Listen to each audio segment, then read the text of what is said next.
Dolbeare. To delete this message, press 7. To save it in the archives, press 9. To hear more options, press 0. What are you talking about? Hello and welcome to Strings Spark the podcast. I'm your host Esther Edu, and I'm super excited for today's episode as well.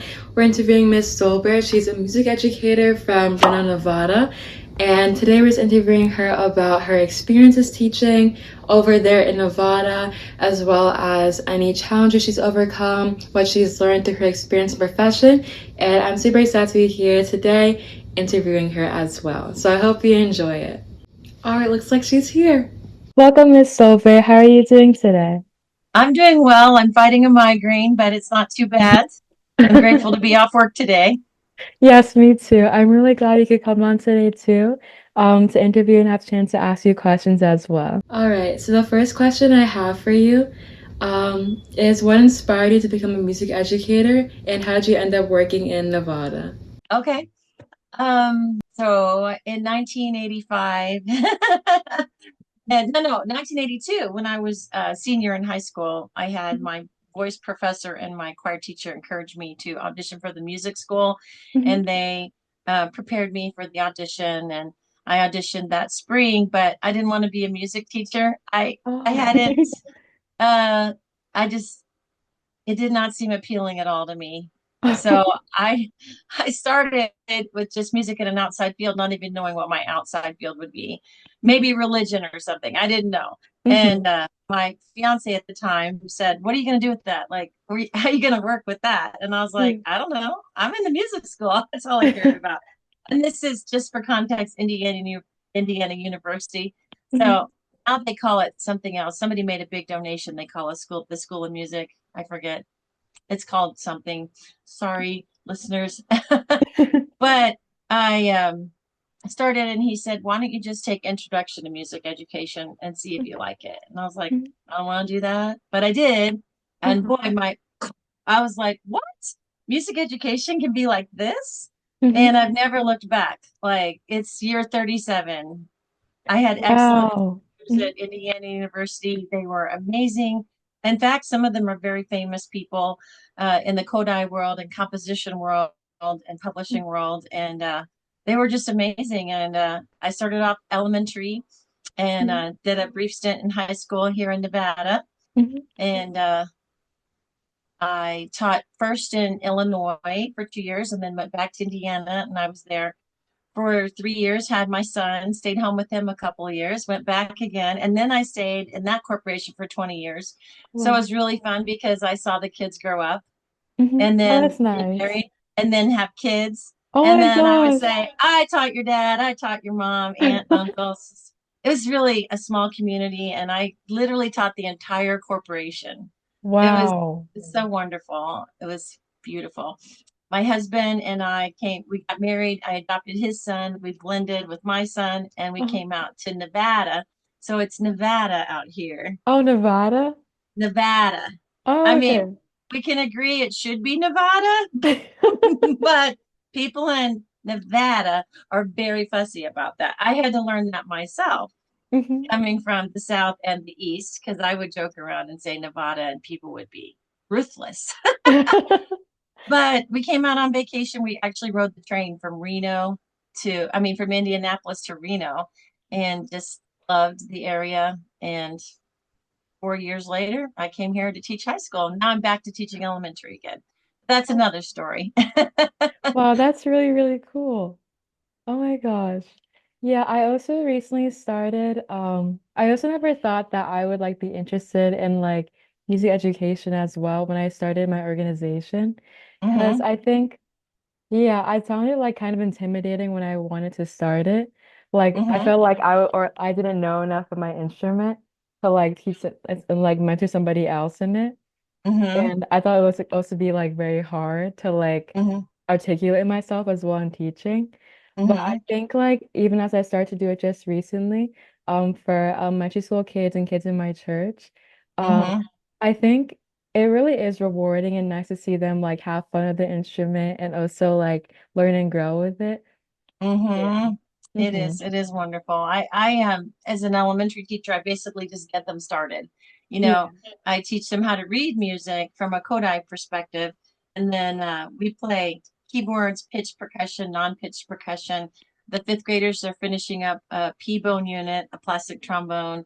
In the Hmm. spring, they'll do violins, and I'm really not good at the violin, but it's just a way to get them an introduction, you know. Yeah. And recorders, of course, we do recorders in fourth grade, and then keyboards, just a little bit with everybody. And I have the world drums coming in February, and that's always a fun unit. Oh yeah. I love that. So I just view as I'm here to instill a love and excitement for music, and then they can go further in their fields if they so choose. I'm hoping they also choose. Yeah. That's really amazing. All right. And then the second question I have for you is what's the music scene like in Nevada? Nevada. How do I say it? Nevada, Nevada. Nevada, Nev Nevada. It's an Nevada. amazing school district. So Reno, Washoe County School District, Hmm. we are very blessed because we have these instrumental units that we can check out. So if your school doesn't have ukuleles, you can have them come to your school for 5 weeks. Same thing with the P-bones, same thing with the world drums and the violins Hmm. and chimes, choir chimes. So and then my school just comes equipped with many Orff instruments and Hmm. um, the boom whackers. Are you familiar with those? They're Mm-mm. these long colored cylinders that you literally hit on the floor or your hand, and they're pitched. Oh, well, I haven't And heard that before. yeah, they're very fun, very loud. The kids love them. And then you all found me on Donors Choose. So through the Mhm. Donors Choose projects, I have been able to get a keyboard for me to accompany them on, but also little mini keyboards for Yeah. them to play and lots of other things. A Hmm. music rug and that has the staff on it, and then all the way around it has various music symbols. And the whole class will come to a screeching halt when somebody will ask, like a first grader, like, what is that? So I just tell them by the end of fifth grade, I want you to know all of these, but they're Hmm. eager to learn more of them. That's really, really cool. Yeah, when I was also in elementary school, we also had the opportunity to like experiment with like recorders. That was one of the first things we Yes, did. Yes. yes. And I then got some more recorders on Donors Choose. I got the altos. I have several altos and a couple sopraninos and a tenor. Mhm. And we started that in fifth grade last year as a review after their fourth grade unit, and they loved it. So these fifth graders are looking forward to that as well. That's good. That's really exciting. And then also, how do you work to make music, instruments and opportunities accessible to your students in your unique situation? Well, I should speak to the fact that I'm a Title I school. Are you familiar with that, what that means? Not very, no. So it is a status, if you will, from the government that 100% of my students are at poverty level or below. So they don't have opportunities like students would have in Indiana, where I had students who were taking piano lessons and violin lessons and Mm-hmm. et cetera, et cetera, et cetera. So very few of them take private lessons or join a community choir. They don't. But I was able to start a choir at my school finally Hmm. after the long hiatus of no gatherings, wear your masks, and no Yeah. singing and all that. So I started a choir last year. It was really more of a social experiment. Sadly, the kids really weren't interested in singing or performing. Oh, So it was the weirdest choir I've ever had. They were sweet, they were fun, and I thought, you know what? They're improving their skills, they're making friends, and that's important. This yeah. year, though, I have a fourth grade choir and a fifth grade choir, and they're digging deep into real literature. Sadly, I have zero budget, so in a Title I school, there's a lot of money that comes your way, but it's allocated in various places, and it is Yeah. not allocated to the music department. So Oh. I've never ever taught in a school where I had no funds. Hmm. So that's why I got involved with Donors Choose. Wow, that's really amazing. So because my choir still has no sheet music at all. And I'm trying, you all found me on Donors Choose and trying to Yes. get t-shirts for them so they can all match and look like Yes. they belong together. Hmm.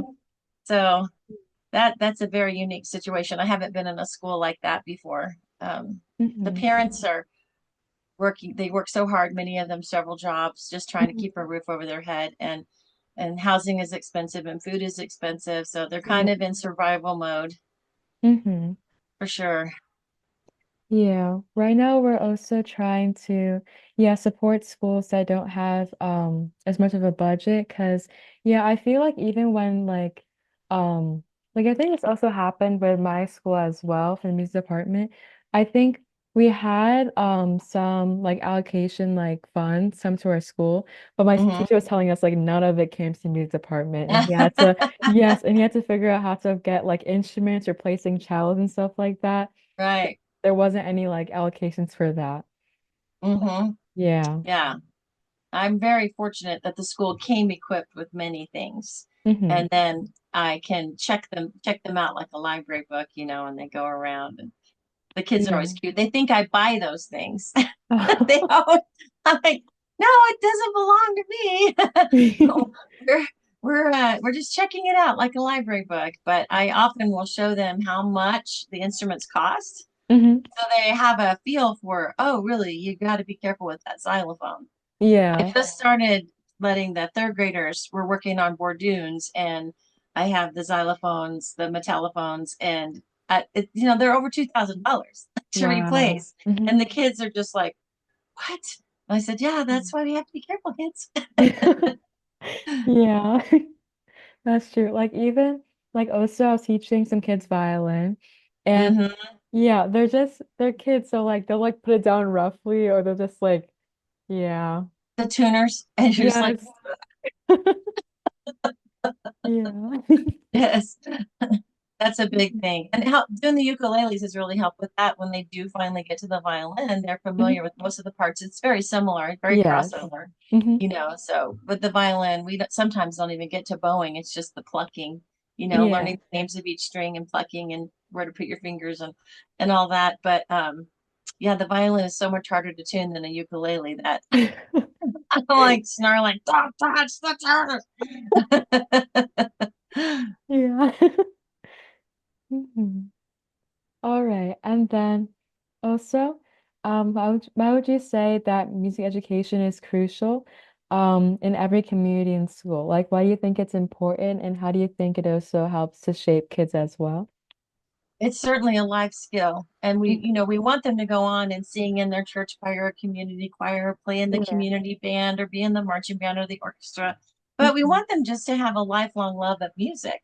Yeah. When they're adults and they have children, they are comfortable singing to them or playing games with them. Yeah. I had the most amazing conversation with a young man, if you will, who's now in his 30s, who's Mhm. now teaching his children all the songs I taught him That's elementary. so precious. Wow. And Oh it my was because God. of that conversation that I was inspired to try Teachers Pay Teachers, to put some of those games that I worked on Mhm. Teachers Pay Teachers.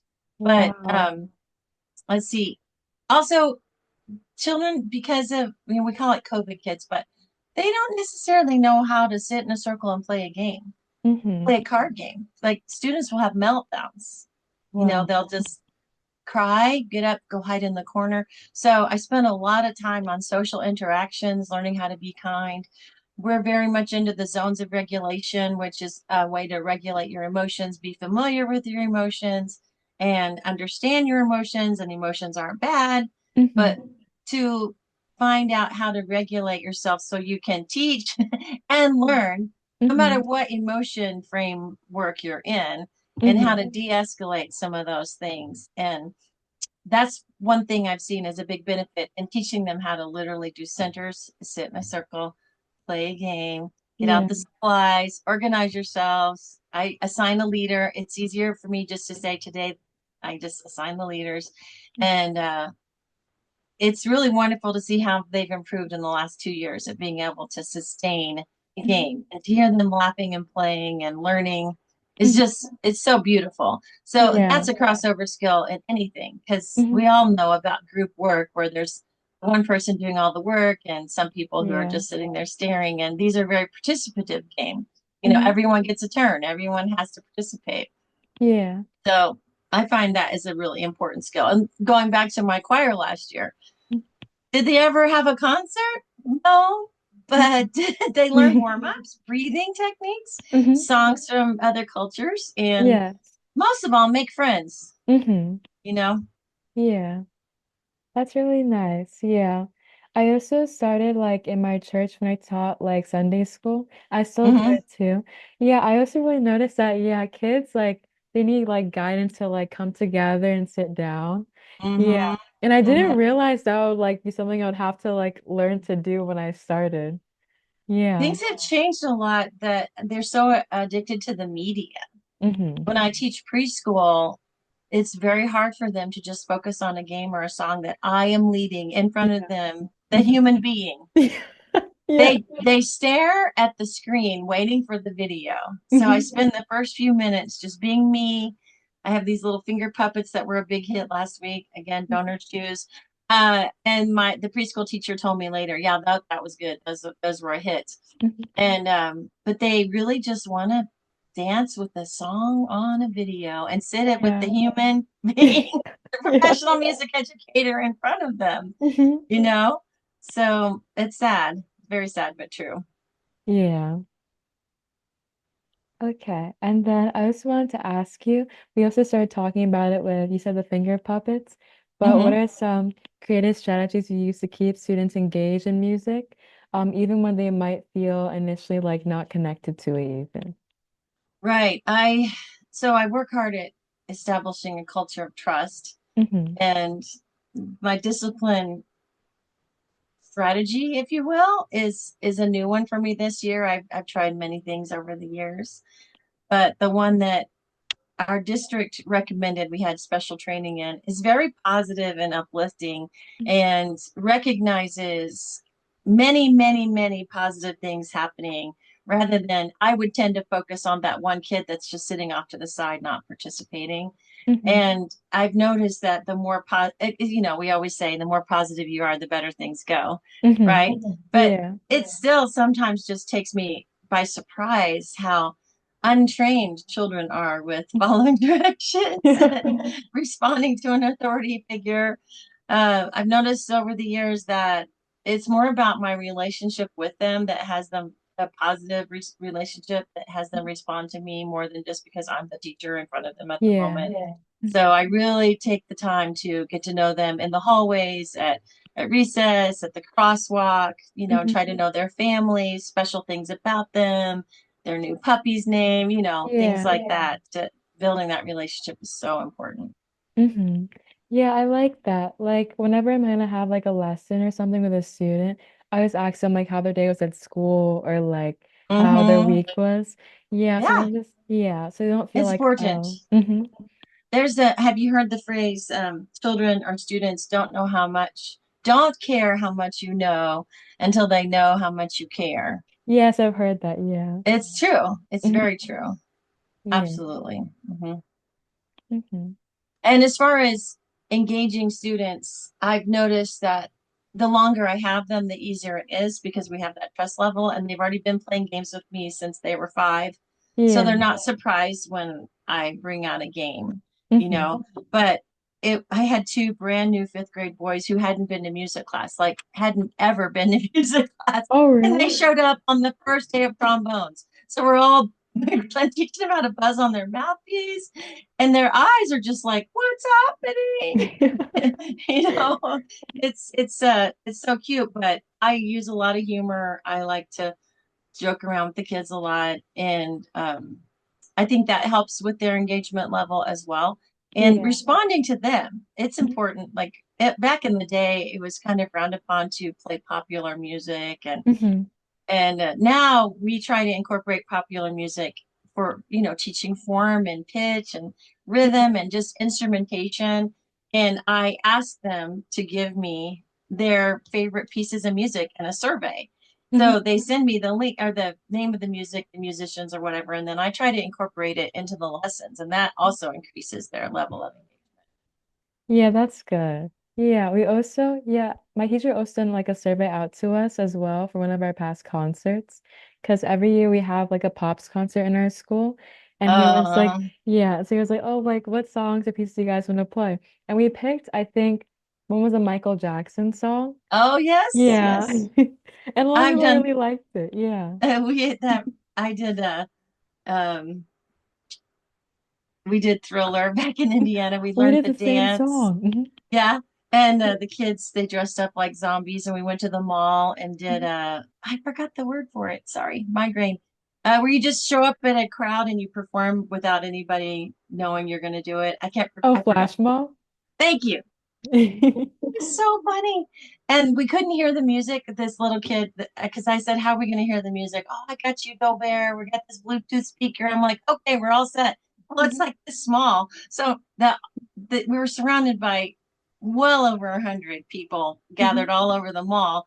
And you couldn't hear the music. You just saw these kids dressed up like zombies dancing in sync. And it was hilarious. It was the best thing ever because it really did look like real zombies. It was so funny. But, learning, and I try to do that with my choirs every year, even when I taught high school for every concert.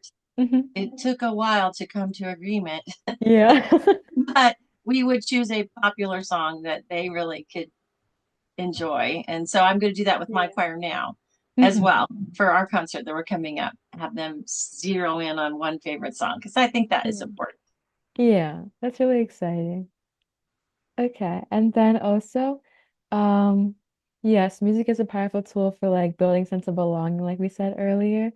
And um, what are some ways or they like encourage your students to collaborate and even like build relationships outside of the classroom as well? One thing I noticed, it was just so wonderful. A couple weeks ago, the fifth graders, part of their Donors Choose project, they have friendship bracelet materials. Hmm. And just the magic that happened with that group of fifth graders sitting in a circle, chatting and making bracelets together and watching the friendships and then seeing it cross over Hmm. outside. Because the choir kids include all different kinds of kids, but Yeah, then they actually become friends with each other and interact outside of class that's now. nice. Hmm. Before it might be somebody they would never even think about talking to or playing a game with or dancing with, Hmm. you know. So I see that happening a lot, and all the opportunities that we have for game playing, they try to earn what we call a free day. They get stickers based on their behavior, and on that free day, as long as they clean up the mess, they just roam around the room. Like I have an art supplies corner, just a soft toys corner. I have a Hmm. giant puzzle. I have keyboards. I have jump ropes. I have Play-Doh. I have Yeah. molds for the Play-Doh. Hmm. And they just rotate around, just playing happily together. And it's just wonderful to see them interacting that way. I think sometimes kids just don't have enough time to just play. Yeah, You that's know, true. they Hmm. they don't know how to do that. Yeah. Everyone's so, and I don't disagree, but outside when I was a kid, like we were gone all day. Like we checked in Yeah. at lunch, we checked in at dinner, we came home by bed. There was no cell phone, nobody knew where we were. No one was concerned about it either. And Yeah. now there's no way a parent would just say to their kid, like, see you at bedtime. Have a good day, without Hmm. being panicked. So I think providing opportunities for children just to play and enjoy each other and connect is essential. Hmm. Yeah, I agree as well. Yes, and then also leading more into community as well. What role do families play in their students' musical journeys, and how do you also engage them in the process as well? I have a regular habit of sending newsletters every quarter Hmm. to all the families that tell them what we've been doing, favorite games, upcoming events. Hmm. And starting last year, we were able to bring back school performances. Hmm. And so we have every grade level has an opportunity, and it's more of an informant. So you familiar with those? Yes, It's I've it, done one before. Yeah. okay. So it's really basically just showing them what we've been learning in music class. Hmm. Yeah. And the cafeteria is packed out. The way our school is designed is the music room and the cafeteria are against each other with a stage, if you will, and a Oh yeah. curtain. So Hmm. it's fun teaching during lunch, let me tell you. It's really, it's interesting. But I do Yeah. have a microphone. I'm very blessed that our district has a microphone. So I have a lapel mic. So That's I'm always good. like, can you hear me now? Yeah. It's really loud in the cafeteria, although Mhm. I will say they're doing much better with their behavior. And I refer to that in music class. Now you understand why it's important for you not to be so loud because you're going to be in music class trying to focus, you Yeah. know. Hmm. So the families just come, it's all packed out. And I usually have games in it where Hmm. it, each class will demonstrate one game and then they'll go get members of the audience to come and play too. That's so It fun. is very funny to Hmm. see the parents that are sitting there like, don't ask me. And then I would say to the kids, like, they can say no, it's all right. They might not be comfortable, but the parents or little siblings that got to tag along that Hmm. love to come and play. That's And so I sweet. use Class Dojo as our platform. It's a school-wide platform. Are you familiar with Class Dojo? Mhm. It's wonderful because I can take photos of the kids playing.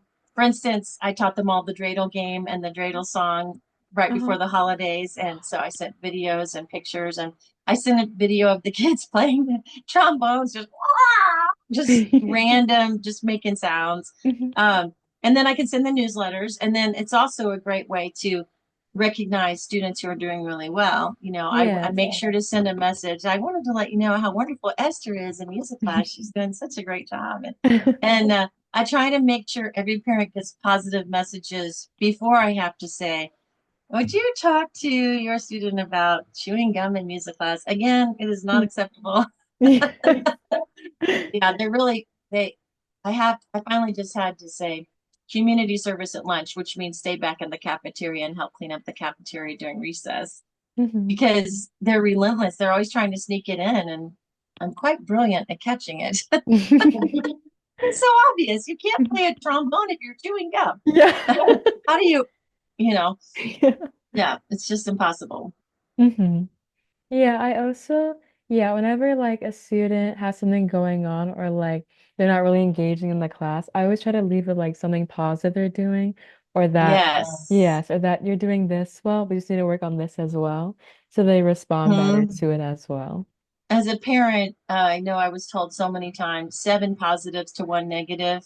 Hmm. I'm afraid I never achieved that, but I work at it. I do Hmm. work at it. And with the students, with the new discipline thing, it's recommended four positives to one negative, even if you have to just say something random like, I Yeah. noticed you have your shoes tied today, which is also a real issue. I found out kindergartners last year they were untying their shoes on purpose before they Really? came to music because they loved what I did when I tied their shoes. They'd have to sit beside me and I would sing a song and tie their shoe. And I Oh. would race the 1, 2, tie my shoe, 3, 4. So they would try to be done singing before I got the shoe tied. It was Mhm. like a little race, me against the class. And they liked it so much. I finally just said, wait a second, are you guys just untying your shoes on purpose? And they're like, maybe. So funny. But the positive, yeah, they need to know that I love them and I care for them and Yeah. I'm on their side. Hmm. And it's very important to connect with the families. I call them my crosswalk parents. Hmm. We talk every day at the crosswalk and we share things about our weekend or what's going on in the kid's life or heartbreaking stories the parents will tell me. Um, it's really good. And then I also try to participate. We have like a reading night or a math night or a science night, or I try to go to those events Yeah. too as another way to connect with the parents because the parents need to know that I'm on their side too and trying to help them. And I need their help. I always Yeah. refer to them as the expert. Can I rely on you? Do you have any suggestions? Hmm. That sort of thing I think is very important. Yes, I agree. And then also, for my last question, what advice do you have to young aspiring musicians who come from communities that may have limited access or they find many obstacles that might be in their way? Like, what approaches would you say for them to take and how to best navigate that as well? Okay. Um, Well, first and foremost, participate in their school's music programs because Hmm. schools do often have assistants. And I've helped students get shoes, for solo and ensemble. They Oh, don't have the yes. dress shoes, that sort of thing. Get their size, run to Walmart. Participate in every musical opportunity you can. And if you need Hmm. help, your teacher probably has a fund or a source Yes. to get the attire, or you needed a black tie, you don't have a black tie. uh, Mhm. Reach out to your music educator teacher, because your music educator, because they likely are familiar with resources that Mhm. they might not announce in front of the whole class, Yeah.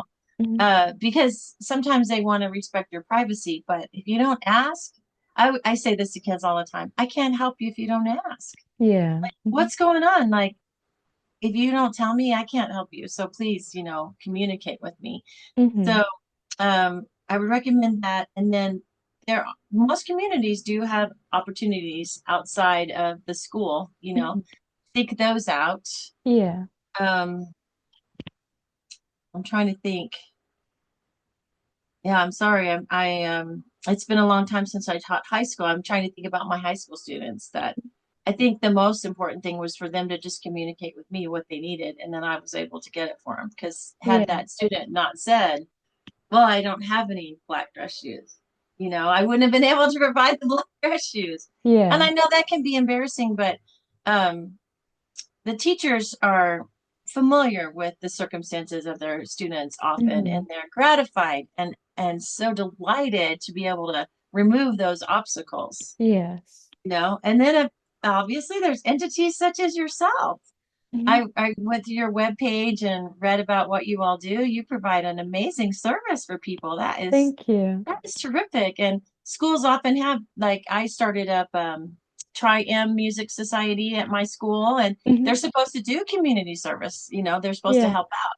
You Mhm. know, and so that's something they want, and they're looking for opportunities. So I guess reach out to your Triune Society or your Tri-M Music Society, and if you're Mhm. still in elementary school, soak up every bit of attention and learning that you can from your music educator.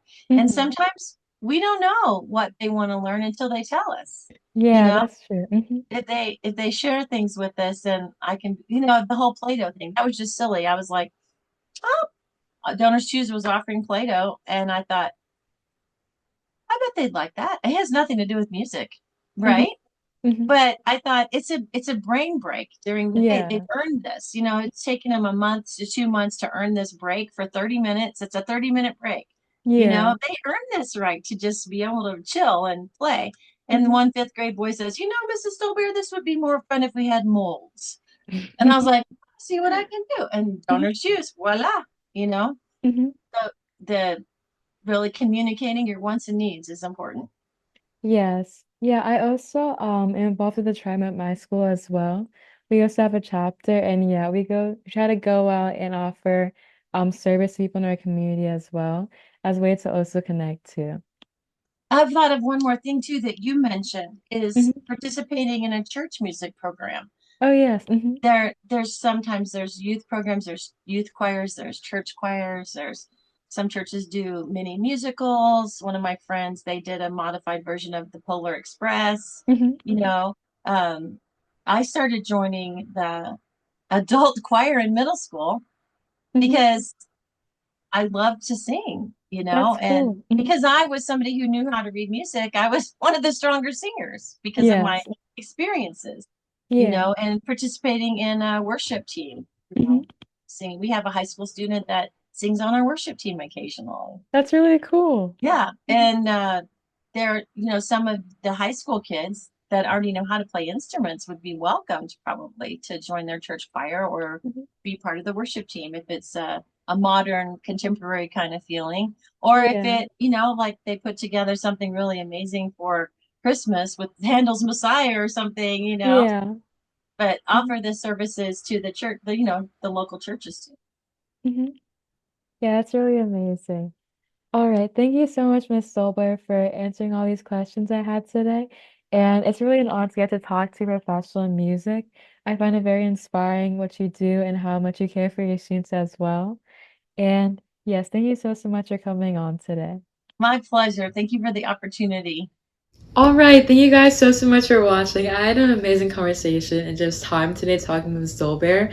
And I also realized that I'm saying Nevada wrong. I think I literally already forgot how to say it. I literally already forgot. How do I say it? Nevada. Thank you for watching. I hope you really enjoyed it because I know I did. And I hope in the future to get other members of our board and our other officers here at String Spark on the podcast soon for different voices and perspectives as well. And yes, so I hope to do more interviews like this. This was super, super fun and amazing experience. To support Miss Dolbeare as well, I've included Donors Choose links down below in the description as well. And all of our proceeds that get donated to String Spark this month are also going to be going to her classroom as well to support her and what the amazing work that she's doing as well. And yes, I'll see you guys next time. Bye-bye.